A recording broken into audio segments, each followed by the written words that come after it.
Awe, HOH Academy abing kumpanya OK, radiologi e também lab HOH. Assim nós podemos informação na tour Hobennan que está interessado que também na Aruba College Fair. Informação que o estudante não receber, informação enquanto ng possível futuro.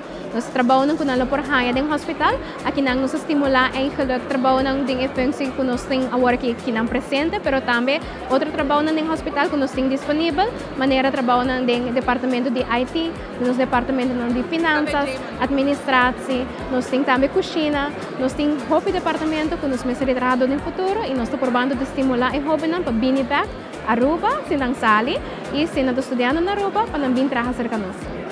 Mabisita po aqui ko opleiding mi po tuma pa sumita ta hope interessado em medicina para virar doctor of verpleegkundige.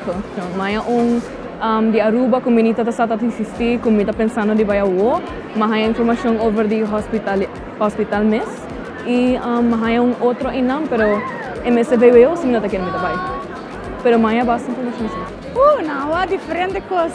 Minha address mi microscope, panawa tripa, panawa coração, panawa aqui a hospital of laboratório tem para oferecer nam para ora nang que vai estudar fo.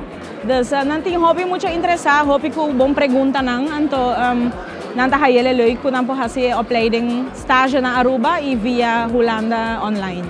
We always need more people, new people who are passionate to take care for others. And this today is a great event where young people are looking around for their future, to find the right job, to find their passion, to create something really, really good for themselves, for the society, for their family. So I'm really happy that we're here with one team as a hospital for the laboratory we have, the blood bank and the hospital with all the departments. If you're a cleaner or a technician or a surgeon, we all need to be together to be one team. As a director, I'm proud.